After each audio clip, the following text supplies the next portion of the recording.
할렐루야. 우리는 지난 6개월 동안에 더 정확히 말씀드리면 작년 8월 8일부터 시작해서 지난주까지 6개월 동안 예수님의 비유, 복음서에 나오는 예수님의 비유 21가지를 깊이 묵상했습니다. 우리가 그동안 얼마나 많이 말씀을 묵상 많이 했는지 제가 설교 원고를 보다가 뿌듯하기도 하고 감사하기도 해서 사진을 좀 하나 찍었는데, 분량이 많고 제가 좀 귀엽죠, 여러분, 그죠? 내려주십시오. 좀 쑥스럽네요. 우리가 6개월 동안 해온 내용을 보니까 한 책 한 권 이상 정도의 열심히 우리가 같이 말씀을 묵상하고 우리가 순종을 하였는데, 근데 사실은 지난주에 예수님의 비유를 마치고 보니까 좀 아쉬운 게 생겼어요. 우리가 마치 어떤 숲을 볼 때 숲과 나무를 같이 봐야 되는데, 우리가 비유 하나하나를 조목조목 나무를 디테일하게 많이는 봤는데 전체 좀 숲을 보는 부분이 좀 미진하였다라고 하는 생각이 제가 들었습니다. 그래서 오늘은 예수님의 비유를 전체 숲에서 조망하며 함께 은혜를 받고자 하는데요, 우리 예수님의 이 설교의 방식은 예수님께 몰려오는 사람들을 향해 비유로 말씀하셨죠. 근데 그 비유는 일상의 소재를 가지고 누구나 다 알아듣기 쉽게 하셨던 말씀이었거든요. 자, 그렇다면 우리 예수님께서 이 모든 일상의 소재를 가지고 비유로 주신 말씀, 다시 말해 예수님 비유의 핵심이 무엇이었을까요? 그것은 단연코 하나님 나라였죠. 한번 따라 하실까요? 하나님 나라. 다시 말해 우리 예수님은 비유의 방식으로 복음의 핵심이었던 하나님 나라를 말씀하시고자 하였는데, 이런 겁니다. 보이지 않는 하나님 나라를 정말 보여지도록, 다시 말해 비유라는 이야기에 담아서 우리가 제대로 알고 붙잡을 수 있도록 배려하셨다는 거예요. 여러분, 이 하나님 나라가 얼마나 중요한지 마태하고 마가복음을 보면 예수님의 공생애를 처음 시작하셨을 때 선포하신 게 바로 하나님 나라였음을 밝힙니다. 그래서 마가복음 1장 15절에서 자, 이렇게 선포하죠. 우리 1장 15절 다 같이 봉독합니다. 이르시되 때가 찼고 하나님의 나라가 가까이 왔으니 회개하고 복음을 믿으라. 자, 이 말씀을 한 문장으로 말한다면 하나님의 나라가 예수님을 통해 가까이 왔다. 다시 말해 예수님이 오심으로 하나님 나라도 함께 도래했다는 거 아니겠습니까? 그래서 초대 교부였던 오리겐이라는 분이 이렇게 말했죠. 예수야말로 몸소 걸어다니는 하나님 나라가 되셨다. 한번 따라 하실까요? 몸소 하나님 나라. 예수님이 몸소 하나님 나라이셨다는 거예요. 자, 결국 주 예수님의 복음이라는 것은 하나님 나라 복음이요, 이 하나님 나라야말로 복음서의 주제 중에 주제였다는 것인데, 자, 그렇다면 하나님 나라는 구체적으로 어떤 것일까라는 것이죠. 자, 먼저 여러분, 우리가 하나님 나라 하면 천국이 먼저 떠오르죠. 우리가 죽어서 가는 천국으로 보통 알고 있죠. 미래에 돌아갈 하나님 나라죠. 맞습니다. 그래서 실제로 예수님의 비유를 보면 이 죽어서 가는 천국 혹은 종말론적 개념의 천국 개념이 많이 말씀해 주셨는데, 대표적인 예가 있죠. 부자와 거지 나사로. 여기서 보면 천국은 아브라함과 함께 영원한 위로를 받는 곳이라고 한다면, 지옥은 영원한 고통과 영원한 목마름이 끊이지 않는 곳이라고 말씀하시고 있고요. 특별히 또 양과 염소에 비유해서는 천국은 창세로부터 예비된 가장 복된 나라라고 말씀해 주셨지 않습니까? 자, 그런데 실제로 복음서와 우리 예수님의 비유에서 말씀하신 그 하나님 나라는 죽어서 가는 천국 개념보다는 사실은 이곳에 임하는 천국, 지금 이 자리에 임할, 다시 말해 현재적 개념의 하나님 나라로 가득 차 있다는 것입니다. 자, 예를 들어 우리가 날마다 외우는, 우리가 조금 아까 찬양으로 불렀지만 나라가 임하시오며, 나라가, 거기 그 나라는 우리 죽어서 가는 종말론적인 그 나라가 아니라 지금 이 자리 이 현장에 하나님의 나라가 임해달라는 거예요. 예수님의 산상수훈에 보면 너희는 먼저 그의 나라와 그의 일을 구하라. 먼저 그의 나라와 그 어떤 것보다도 하나님의 나라를 구하라고 있지 않았겠습니까? 이거 역시 현재적 개념으로 지금 이 자리에 하나님 나라가 임하게 해달라는 것인데, 자, 예수님께서 이렇게 말씀을 하시니까 수많은 사람들이 예수님께 궁금해합니다. 자, 그렇다면 대체 하나님의 나라는 언제 어디서 어떻게 누구에게 임하냐? 이것이 아주 큰 관심사가 돼버린 거예요. 자, 이때 우리 예수님이 당시로는 정말 기가 막힌 말씀을 하십니다. 자, 누가복음 17장 20절로 21절 말씀 우리 함께 다 같이 봉독합니다. 시작. 바리새인들이 하나님의 나라가 어느 때 임하나이까 묻거늘 예수께서 대답하여 이르시되 하나님의 나라는 볼 수 있게 임하는 것이 아니요 또 여기 있다 저기 있다고도 못하리니 하나님의 나라는 너희 안에. 여러분, 이 말씀 보니까 하나님의 나라는 볼 수 있게 임하는 게 아니라는 거죠. 특별히 여기 있다 저기 있다, 하나님 나라는 여기다 저기다, 장소와 영토적 개념이 아니라는 거예요. 따라하겠습니다. 하나님의 나라는 너희 안에 있느니라. 자, 여러분, 여기 너희 안에 있다라고 하는 이 단어가 중요한데, 너희 안에라는 말이 영어에 두 가지가 있습니다. 하나는 in you, 너희 마음속 안에, 이런 말과 또 하나 among you라고 되어 있습니다. 그 among이라는 단어가 뭐냐면 두 사람 혹은 세 사람 그 이상 사람의 사이 공동체 안에 임하는 나라 있다라고 하는 것이거든요. 무슨 말입니까? 만일 하나님이 너희 안에 계셔서 너희와 함께 하시고 너희와 동행하시면 그곳이 하나님의 나라다. 만일 하나님이 너희 안에 계셔서 너희를 친히 다스리고 통치하시면 그곳이 바로 천국이다라는 말씀 아니겠습니까?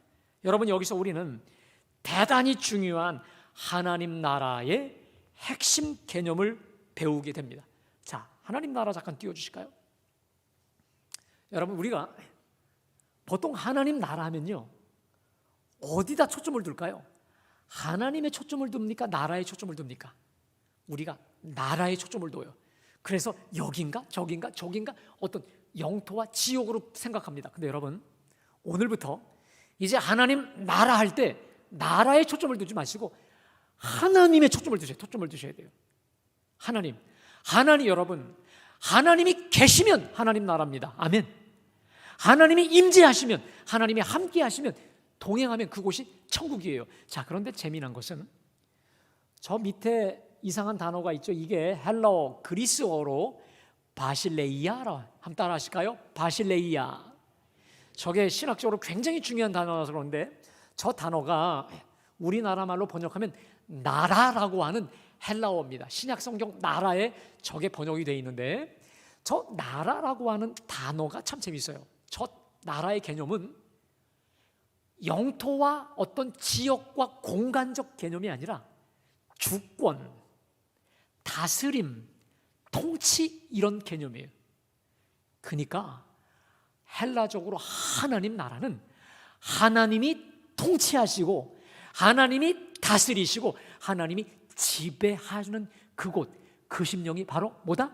천국이요 하나님 나라다라고 하는 거 아니겠습니까? 그래서 우리 찬송가 438장 보면, 우리 찬양에 보면 높은 산이 거친 들이 조막이나 궁궐이나 내 주 예수 모신 곳이 그 어디나 하늘나라. 여러분, 하나님 나라는 여기도 저기도 여기도 저기도 아니라 내 주 예수 모신 곳, 그 주님과 함께 하는 바로 그곳이 하나님 나라인 줄로 믿습니다. 여러분, 이걸 뒤집어 얘기합니다. 오늘 이렇게 우리가 거룩한 주일날 거룩한 성전에 왔어요. 그런데 예배를 듣고 은혜의 말씀을 들으면서도 누구를 향한 미움의 생각 혹은 사업 생각, 다른 세상적인 생각에 잡혀 있잖아요. 여러분, 그러면 그 순간만큼은 여러분에게는 하나님 나라가 아닌 거예요. 이곳은. 그러나 예배당이 아니라 그 어떤 곳이라도, 험난한 곳일지라도 그곳에 하나님이 임재하시고 함께 하시고 여러분과 동행하시면 그 어디나 하늘나라인 줄로 믿습니다. 자, 그래서 로마서 14장 17절부터 18절에는 하나님 나라를 또 이렇게 말씀하십니다. 우리 함께 다 같이 봉독합니다. 시작. 오직 성령 안에 있는 의와 평강과 실학이라. 이로써 그리스도를 섬기는 자는 하나님을 기쁘시게 하며 사람에게도 칭찬을 받느니라. 자, 여기 보니까 하나님의 나라는 먹는 것과 마시는 것이 아니요 오직 성령 안에 있는, 옛날 개역 성경에는 오직 성령 안에서, 여러분 성령 안에 있는 것이 하나님 나라인 줄로 믿습니다.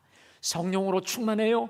올해 우리 교회 표어처럼 성령께서 친히 이끄시는, 성령께서 개입하셔서 이끌림 바 된 상태가 바로 하나님 나라인데, 그 사람에게는 의와 평강과 실학이 임한다는 겁니다. 자, 그래서 어떤 일이 벌어집니까? 이렇게 하나님의 나라가 충만히 임한 그 사람은 하나님을 기쁘시게 한다는 거예요. 그래서 그 결과 사람에게도 칭찬을 받는다 이거예요. 여러분, 하나님 나라의 사람, 하나님 나라의 통치가 임한 사람, 하나님의 성령이 사로잡고 있는 사람, 그 사람은 하나님을 기쁘시게 합니다. 그런데 하나님을 기쁘시게 하는 그 징표가 있습니다. 사람을 기쁘게 합니다. 사람 비유를 맞추겠다는 게 아니라 그 사람이 있음으로 기뻐요. 그 사람이 있음으로 우리 지역이 혹은 우리 공동체가 살아나. 누구 때문에? 화가 나고 시험 들고 이게 아니라 그로 인해 하나님께도 기쁨이 되지만 둘러 앉아있는 모든 사람들에게도 기쁨이 되는 거예요. 여러분, 그래서 진정 하나님의 사람들은 사람들에게 인정받아야 돼요. 정말 인정을 받아야 돼요. 저 사람 정말 귀해.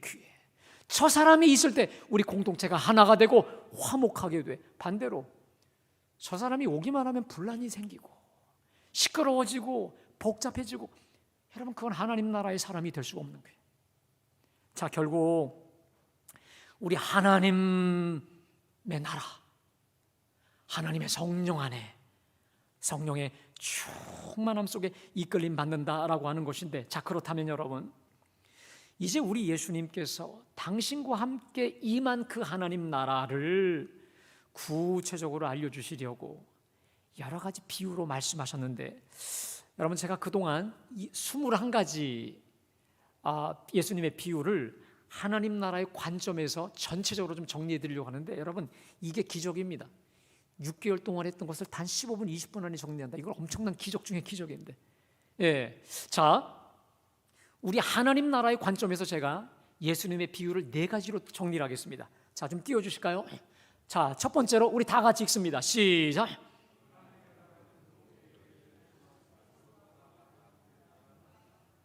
그렇습니다. 여러분, 우리 하나님의 나라는 모두에게 열려져 있는 나라입니다. 그런데 문제는 모두가 다 소유할 수 있는 나라가 아니라는 거예요.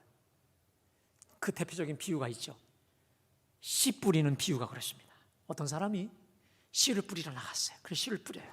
근데 그 씨가 길가에도 돌짝밭에도 가시밭에도 좋은 밭에도 뿌려져요. 자, 길가에 떨어지니까 새들이 와서 쪼아 먹어요. 예수님이 해석해 주시죠. 이건 악한 자가 와서 그 말씀을 빼앗아 간다는 거예요. 돌짝밭은요, 말씀을 들을 때 즉시 기쁨으로 받는데 그 속에 뿌리가 없어서 햇볕이 나니까 타버려요. 가시밭은 세상의 유혹과, 말씀을 들으면서도 유혹과 돈의 욕심에 눈이 어두워서 가시 때문에 자라지 못해요. 그러나 옥토밭은 착하고 좋은 마음으로 뿌려지니까, 받으니까 30배, 60배, 100배 결실을 맺는다라고 하는 겁니다. 여러분, 여기서 우리가 알 수 있는 게 있어요. 똑같은 말씀, 똑같은 복음, 다시 말해 똑같은 하나님 나라의 복음이 선포되어진다 할지라도, 여러분 전체 중에 4분의 1만이 말씀을 듣고 변화된다는 거예요. 자, 이 본문에서 특별히 제자들이 예수님께 물어요. 왜 우리에게 비유로 말씀하시나이까? 그랬더니 예수님이 말씀하시죠.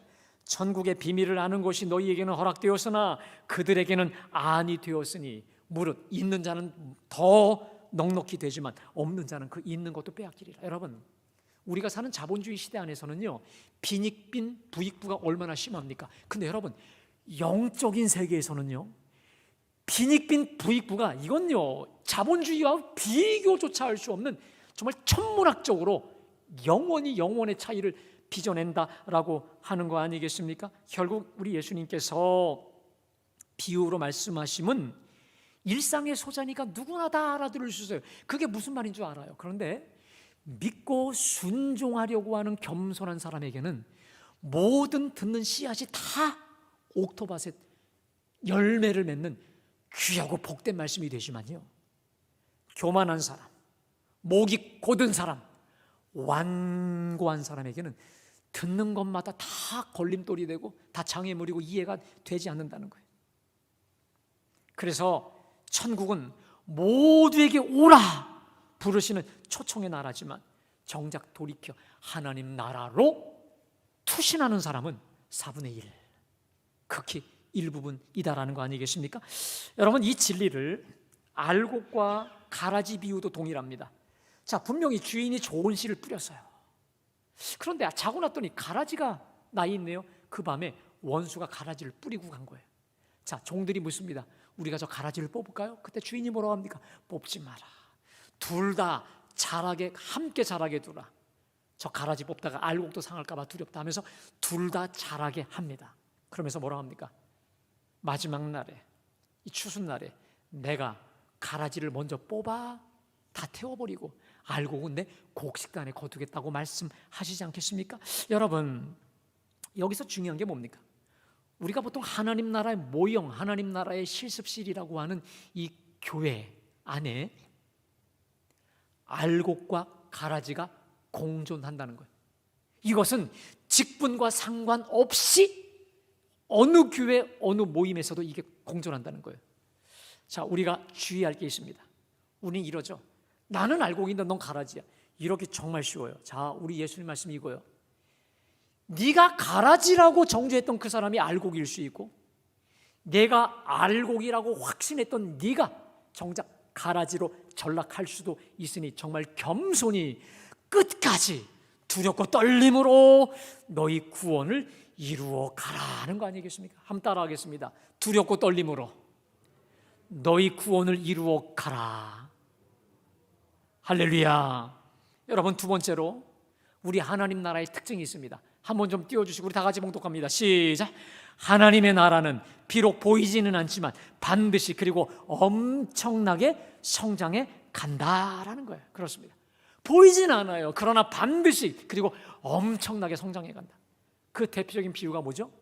겨자씨와 누룩의 비유 아니겠습니까? 여러분, 세상에 그 어떤 씨보다 작은 게 겨자씨 아니겠습니까? 하지만 심겨진 뒤에는 그 어떤 풀보다 커서 공중의 새들이 그 가지에 기든다는 거 아니겠습니까? 자, 사진 좀 띄워주세요. 여러분, 제가 실은요, 여러분 저 사진 아시죠? 제가 지난번에 저 설교를 하고 나서 제 그림을 참 많이 봐요. 여러분, 지금 저 사람이 겨자씨 하나를 들고 지금 뭘 보고 있습니까? 숲을 보고 있어요. 겨자씨 하나를 보면서 새소리를 듣고 있다니까요.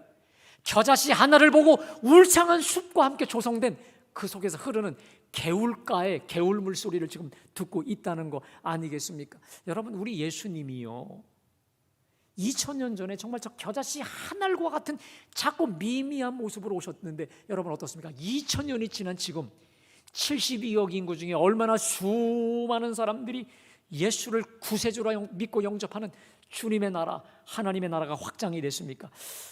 여러분, 저는요, 우리 갈보리 교회 제가 확신하는 게 있습니다. 여러분, 우리 갈보리 교회는 반드시 부흥하고 건강하게 성장하게 될 줄로 믿습니다.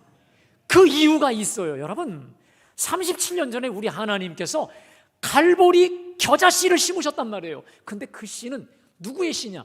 우리 하나님의 씨, 우리 예수님의 생명의 씨앗이란 말이에요. 여러분, 내가 심었다면, 내가 시작했다면 그것은 금방 사라져요. 그러나 우리 주님의 씨요, 생명의 씨이기 때문에 여러분, 우리 교회는 반드시 아름답게 부흥하고 성장케 되는 줄로 믿습니다. 왜냐? 예수님의 그 생명, 겨자씨 안에 들어있는 그 주님의 생명 때문에 가능하다는 거예요. 여러분, 혹시 오늘 예배하는 여러분들 중에 내가 주님이 분명히 기도 중에 시작한 사업이에요, 내가 정말 작정하면서 했었던 이 사역인데 모든 것이 작고 미약하고 불안해 보입니까? 걱정하십시오. 걱정 마십시오. 이것을 하나님이 기뻐하시는 일일진데 우리 주님이 반드시 여러분과 저와 함께 하사 책임져 주실 줄로 믿습니다. 겨자씨 하나를 통해 우리는 숲을 본다는 거예요. 저는 특별히 우리 교회가 이 지역 사회에 정말 울창한 복음의 숲, 섬김의 숲, 사랑의 숲을 이루어서 이 자양동 일대가 제가 늘 기도하듯이 우리로 인해서 예수 믿기 좋고 사람 살기 좋은 동네가 우리 갈보리를 통해 이루어지게 하실 줄로 믿습니다. 자, 여러분 세 번째로 한번 띄워줄게요. 우리 다 같이요. 시작. 하나님의 나라는 제대로 맛보기만 하면 그것의 모든 것을 다 바칠 만큼 미치게 하는 나라. 여러분 저기 밑에 미치게 하는 나라다. 일단 그 맛을 보면 그 비유가 바로 밭에 감추인 보화와 진주 비유죠. 여러분 아시죠? 어느 사람이 밭을 갈아요. 근데 쟁기 끝에 쨍그랑하는 소리가 들려요. 그래서 뭔가 하고 봤더니 검은 보화 덩어리가 숨겨져 있는 거예요. 그 순간 이 사람이 주위를 둘러보죠. 아무도 없나? 그리고 흙으로 다 덮고 아무것도 없는 것처럼 흔적을 남기지 않아요. 그리고 바로 돌아가서 자기 전 재산을 다 정리해서 그 밭을 삽니다. 왜? 그 보배 때문에. 내 전 재산보다 그 보배가 더 좋은 거예요. 어느 진주 장사가 있었어요. 영롱하고 가장 빛나는 진주만을 찾고 있던 그 사람이 어느 날 그걸 발견하자 조용히 가서 자기 집 전 재산을 다 팔아 극히 값진 진주를 사오게 되는 것처럼 여러분, 천국은 일단 한번 내가 그것을 맛보고 그것을 경험하면 다른 것은 다 팔아 그것을 살 수 있다는 거예요. 제가요 고등학교 2학년 때 예수 천국을 발견하고 진로 때문에 고민하다가 제가 결단한 게 있어요. 좋다. 라면 하나만 먹고도 내가 이렇게 행복할 수 있다면 내가 이 길 가리라. 제 스스로 결단하고 이곳에 돌아섰고요. 한 번도 이 길을 후회한 적이 없어요. 저번에도 말씀드렸죠. 다시 태어나도 이 길을 갈 것이고 여러분과 또 만나게 될 것 같아요. 아멘. 여러분 사람은 다 누구나 돈을 좋아합니다. 저요? 돈 싫어하지 않아요. 좋아해요. 자, 왜냐하면 돈이 주는 편리함이 있거든요. 돈이 주는 부유함이 있습니다. 근데 여러분, 저는 돈과 하나님의 나라를 결코 바꾸지 않을 것입니다. 왜냐고요? 돈이 나의 목마름을 채우지 못하더라고요. 돈이 내 영혼에 사무치는 그 갈증과 갈급함 결코 채우지 못하였거든요. 그래서 진실로 하나님 나라를 깊이 맛본 사람은 그 하나님 때문에 다른 걸 다 포기할 만큼 가장 대단하고 가치로운 보배가 바로 하나님 나라라는 것입니다. 여러분, 이 가치에 딱 걸려 넘어진 자가 있죠. 누굽니까? 부자 청년이에요.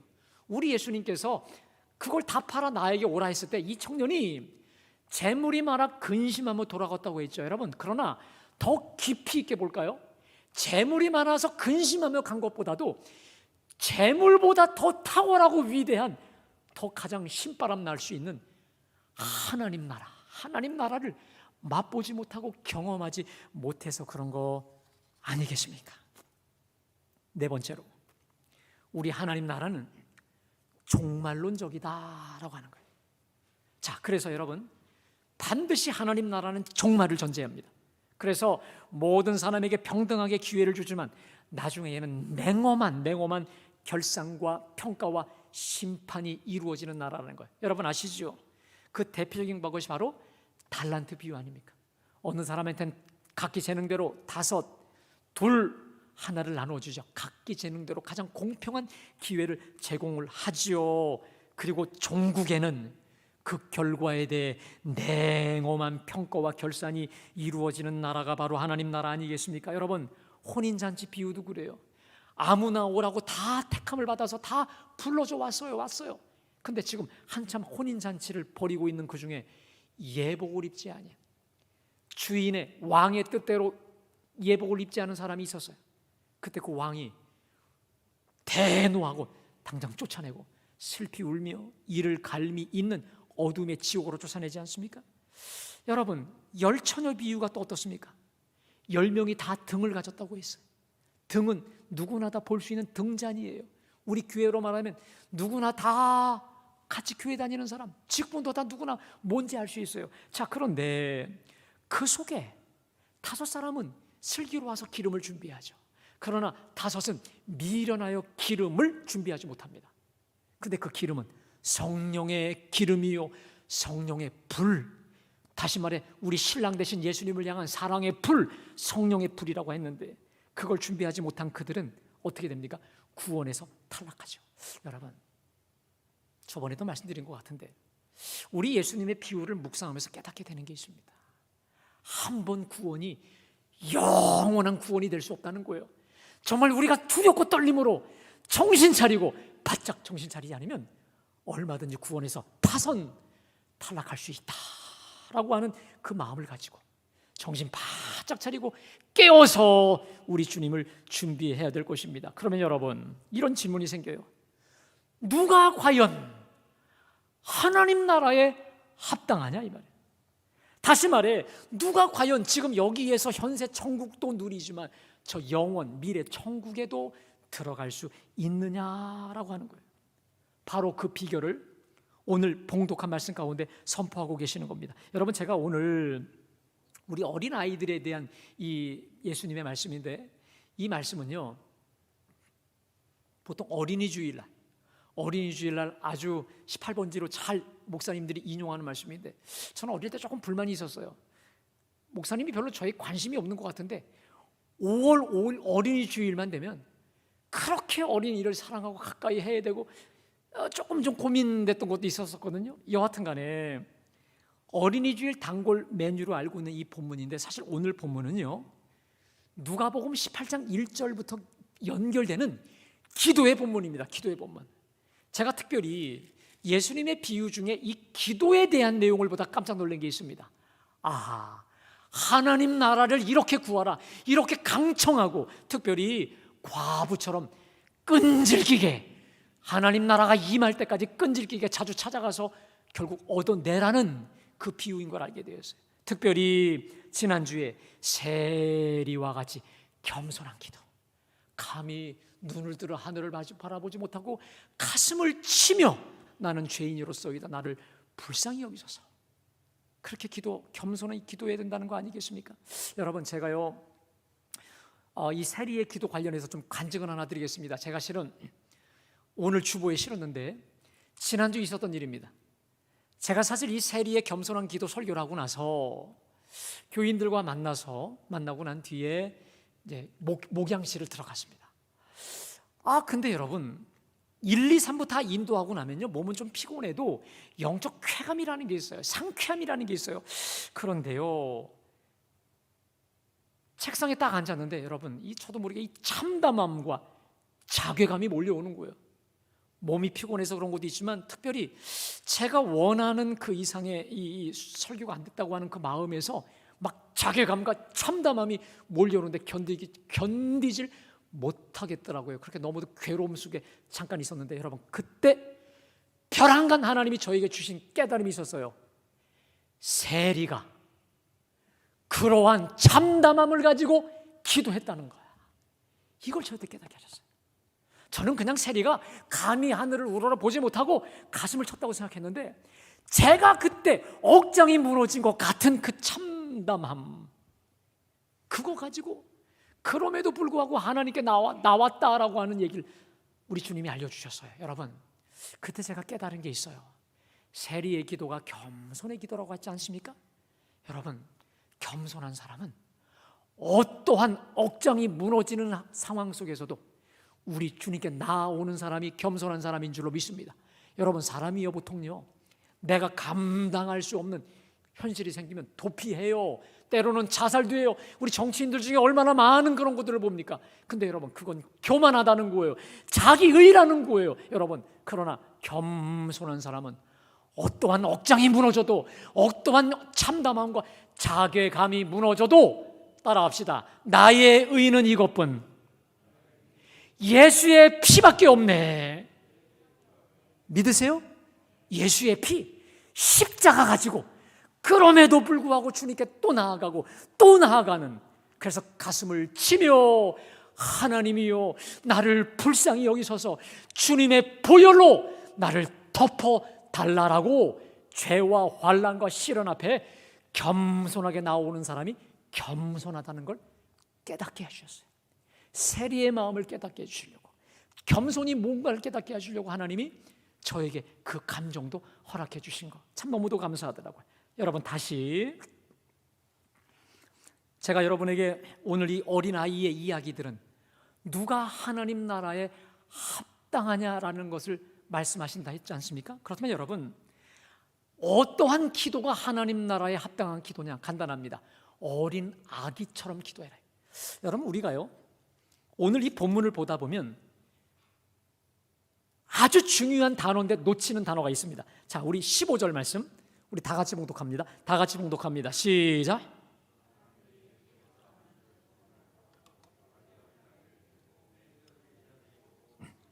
자, 여러분, 거기 어린 아이입니까? 어린 아기입니까? 어린 아기예요. 자, 이 본문에서 핵심 포인트가 저 어린 아기 있습니다. 자, 여러분, 보통 우리가 꼬마 아이를 뜻할 때 두 가지 단어가 있습니다. 헬러어에 하나는 파이디온이라는 말이에요. 파이디온.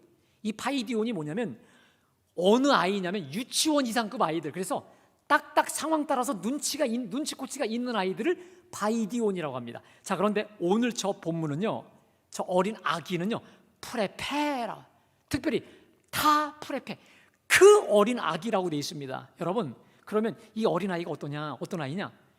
젖먹이 아이, 젖먹이. 엄마의 지금 젖을 떼지 못한 젖먹이 아이를 프레페라고 합니다. 여러분, 저는요, 우리 젖먹이 아이들이, 또 어린 아이들이 우리 교회에 오잖아요. 저는 우리 예수님이 안수하며 축복해 주셨던 것처럼 많이 축복해 주고 싶어요. 저한테 언제라도 오시면 우리 아이 축복해 주고 싶은데 그런 영적 추억을 여러분들이 많이 만들어 주셨으면 참 좋겠어요. 자, 여러분, 한번 우리 젖먹이 아기를 생각해 보겠습니다. 자, 지금 젖먹이 아기가 엄마 품에 안겨서 예배를 드리고 있었어요. 근데 배가 너무 고파요. 자, 그럼 여러분, 그 아기가 자기 딴에 지금 저 훌륭하신 김영생 목사님이 지금 은혜롭고 영적인 설교를 하니 내가 울어버리면 목사님이 설교하시기 지장이 생길 거야, 고민하면서 설교 끝날 때까지 참나요? 배고프면 뭐 설교도 뭐든 그냥 앙 하고 울어버리죠. 자, 또 하나, 지금 엄마 품에 안겨 있어요. 똥을 쌌어요. 아, 찝찝해요. 근데 이 아이가 내가 지금 엄마한테 얘기해서 이거 했다고 하면은 엄마가 지금 예배 은혜를 못 받을 거야. 그러니까 내가 끝까지 좀 참아야지. 참나요? 그냥 울어 제껴버리는 게 바로 어린 아이입니다. 여러분, 들으십시오. 이게 바로 우리 예수님의 말하는 하나님 나라에 합당한 사람의 기도 모습이라는 거예요.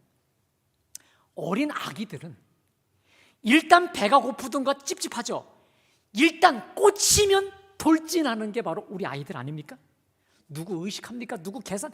그런 거 전혀 없는 게 젖먹이 아기들이죠. 그런데 애들이 크면 그때부터 눈치 보니까 조심해요. 그 아이 말고 프레테, 젖먹이 아기. 누구도 의식하지 않아. 누구도 가리지 않고 그냥 꽂히면 돌진하는 거. 근데 주님이 천국은 이 어린 아이 같아야 된다. 이게 무슨 말입니까? 그 아기처럼 하나님 나라 향해 돌진하라. 누구 의식하지 말고 의에 줄이고 목말라 하라는 거예요. 마치 여러분, 땅을 파자 엄청난 보화를 발견하니까 계산하지 않고 자기 집 재산 다 팔아버렸던 그 사람처럼 하나님 나라에 굶주리고 목말라 하라. 계산 없이 조건 없이 돌진하라. 네 거 바꾸어 천국을 사라 이 말이에요. 여러분, 천국은 누가 소유할까요? 간단합니다. 침노하는 자가 소유한다는 거예요. 다시 말해, 부자 청년처럼. 여러분, 오늘 이 본문 다음이 부자 청년 얘기 나와요. 부자 청년처럼 계산하지 말고 두드리지 말고 이거 생각하지 말고 그냥 하나님 나라 돌진해버리라 이 말이에요. 여러분, 우리 주님이 그래서 이렇게 말씀하세요. 손에 쟁기를 잡고 돌아보는 자는 하나님 나라에 합당하지 아니하다라고 하시면서 누가 합당하냐? 자, 마태복음 11장 12절 좀 띄워주실까요? 우리 다 같이 봉독합니다. 시작. 세례 요한의 때부터 지금까지 천국은 침노를 당하나니 침노하는 자는 따라하겠습니다. 침노하는 자는 빼앗느니라. 여러분, 근데요, 저 구절이 영어 성경으로 재밌습니다. The violence take it by force. 이게 뭐냐면 the violence란 말은 폭력이라, 폭력적인 방법을 써서라도 뺏어오라는 거예요. 뺏어오라는 거예요. 무슨 수단과 방법을 가리지 못하라도 하나님 나라를 침노해서 빼앗아 오라는 거예요. 여러분, 이토록 좋고 귀한 하나님 나라 천국을 목말라 사모하고 천국에 굶주리며 날마다 천국을 이 땅에서 누리는 우리 모두가 되시기를 주님의 이름으로 축복합니다. 여러분, 오늘은 3.1절 기념주일입니다. 하나님을 사랑하는 사람은 반드시 자신의 나라를 사랑하고 사랑해야 됩니다. 왜냐하면 하나님께서 나를 왜 이 땅에 태어나게 하신지를 명확히 알기 때문에 그렇습니다. 자, 그런데 반대로 여러분, 우리나라를 사랑하는 사람은 우리나라를 정말 사랑하죠. 그러면 반대로 하나님을 사랑해야 됩니다.